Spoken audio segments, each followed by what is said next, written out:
Hi everybody, it's Jen from OriGamiTwist.com. I would like to welcome you to the first video on this channel. A couple of weeks ago I had a poll that I put on my blog, I think it was linked from my Facebook page, asking you which would you prefer, the star ornament tutorial or the flower?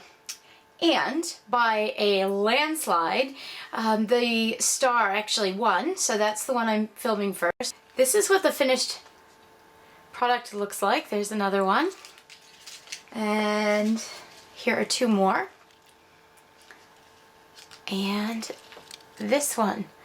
I'd just like to put a quick note there that if you would like to actually make one of these, there is a link to my blog below, and there's a little sign-up thing for email sign-ups. I won't send you junk, I promise. Basically, inviting you to sign up, and then once you do, your first email will be a link to a PDF file so that you can print out the little squares that are used to make this exact ornament, so that you can try it yourself with me while I'm teaching you how to do it. So it's kind of fun. I hope you enjoy it. And enjoy making a whole bunch of them for your friends and family. Okay everybody, here are the materials that you're going to need to make the star the star ornament. It consists of two squares made out of Origami Twist paper. It's a 2" by 2" square. If you don't want to use the special pattern paper, that's fine. Or you can also make it bigger, but make sure that it's made out of a square. That will give you the shape after you've folded it. One pair of scissors.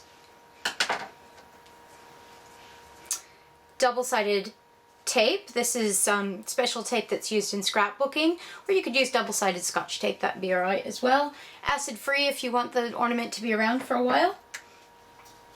One ruler. One paper clip folded up so that it has a little straight end to it. One button, 5/8 of an inch. I'm going to also be using a couple of dabs of tacky glue as well. Some pretty ribbon. This is 1/8 of an inch, or I believe it's either 3 or 4 millimeters. The size doesn't really matter too much. I use a satin ribbon because it folds really nice and knots really nice as well. The only thing I suggest is that you use a thin ribbon if you are using 2" squares, just for aesthetics. But it's totally up to you, and color is totally up to you as well.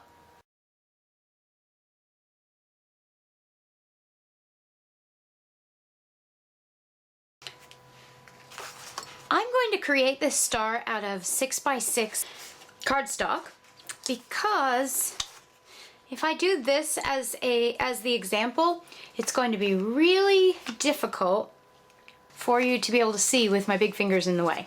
So if we use the big piece of paper, you'll be able to see the actions that I'm taking to create it. Okay, so we're going to take and do corner to corner,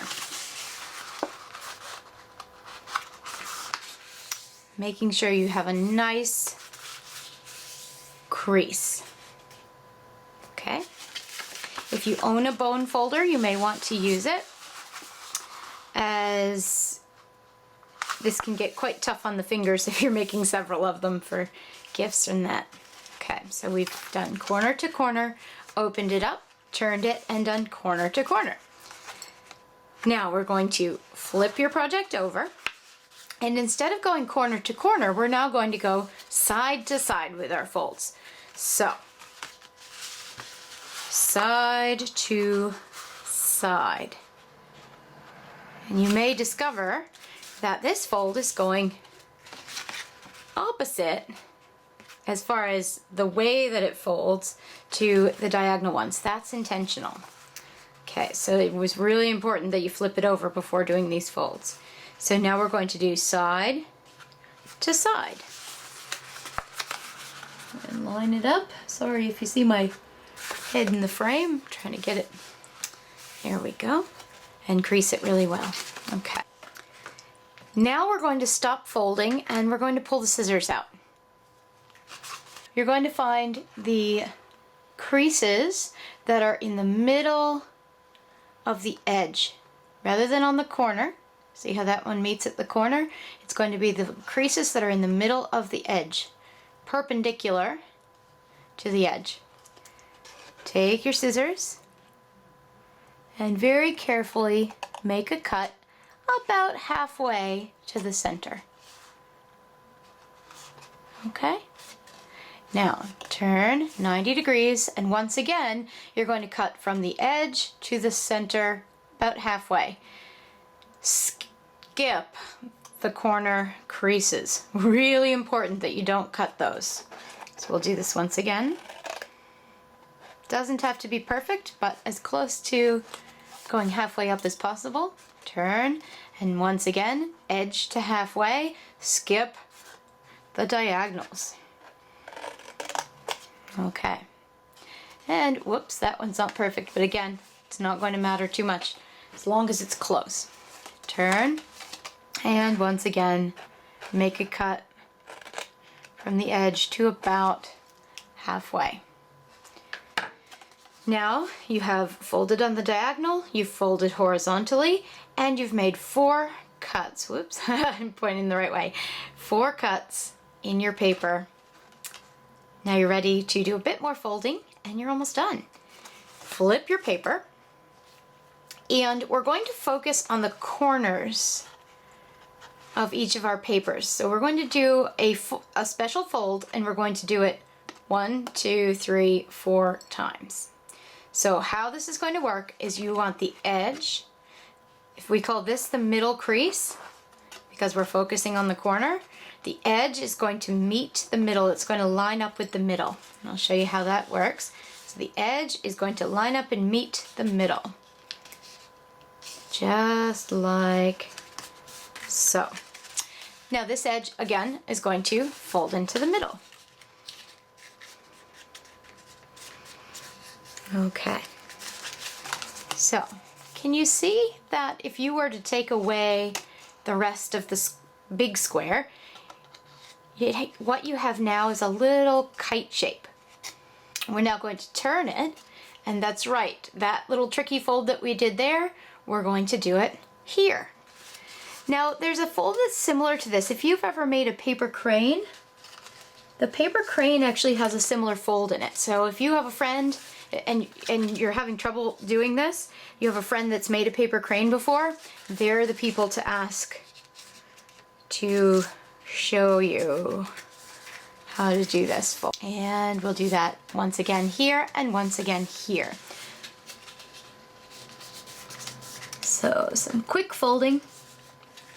Now, if you find that you're having trouble picking up, you watch it through and you're like, oh, her voice is making it difficult to understand, because not everyone is an auditory, which means hearing learner. Hearing, the way they hear things is how they learn. Not everyone learns like that.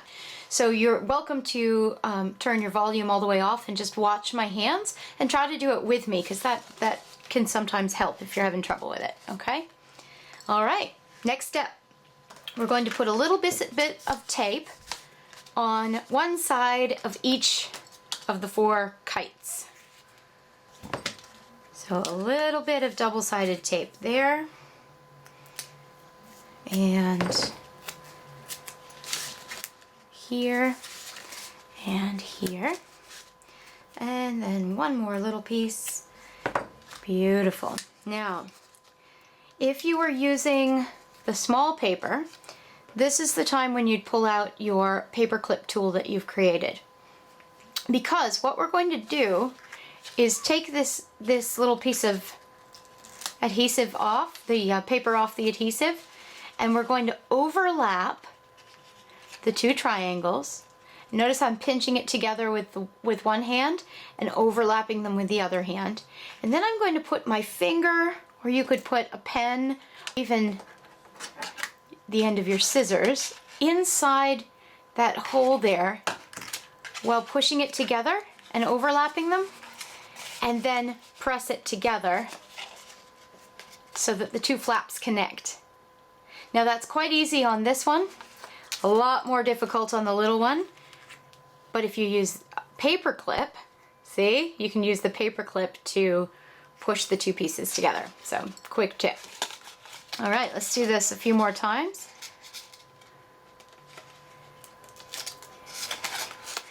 Once again, it makes a lot of sense to try this with me. You know, get a square piece of paper and watch the video while I'm making it, so that you can get some kinesthetic action, which means learning by touching the something, learning by doing. And there we go. All right, so we've pressed the 4 pieces together and we've finished the first star. So then you just go and make a second one. And now we're ready to attach them and turn it into an ornament. I'm going to switch to small squares now so that you can see how it goes. All right, see you in a second. Okay, let's assemble our ornaments. So I've got between 9 and 10 inches of ribbon and 1 5/8 inch button, okay? I'm going to tie a little knot at the end of the ribbon,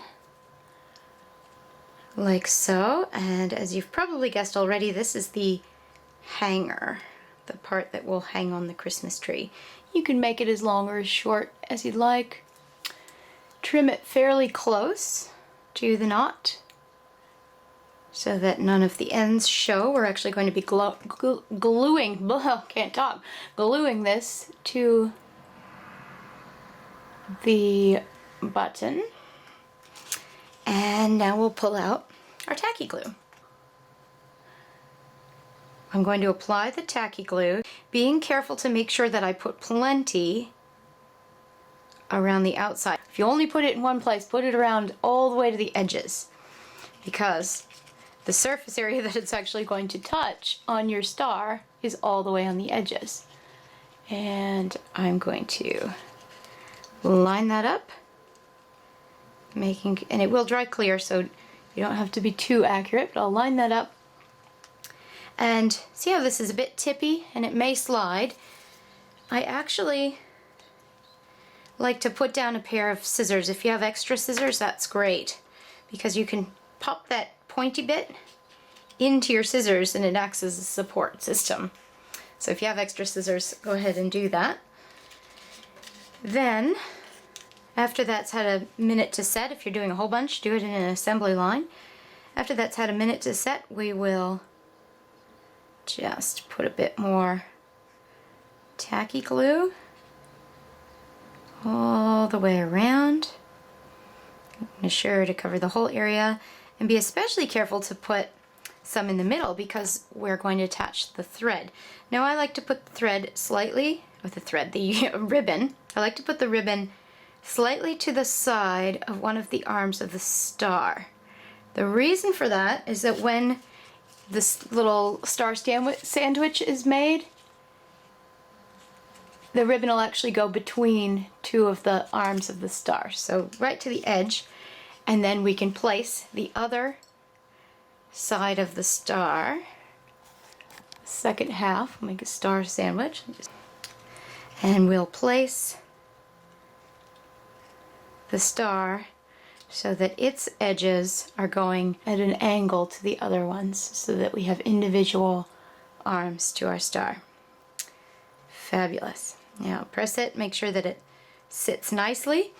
Give it some time to set and dry fully. Obviously, you don't want it falling apart.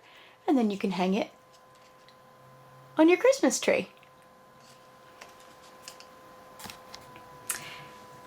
You can probably tell from the mess, I really enjoyed making star ornaments with you today. I hope you enjoyed it as well. I hope you have your kids make them with you, or bring your friends together, have an ornament making party, something like that. It'd be a lot of fun.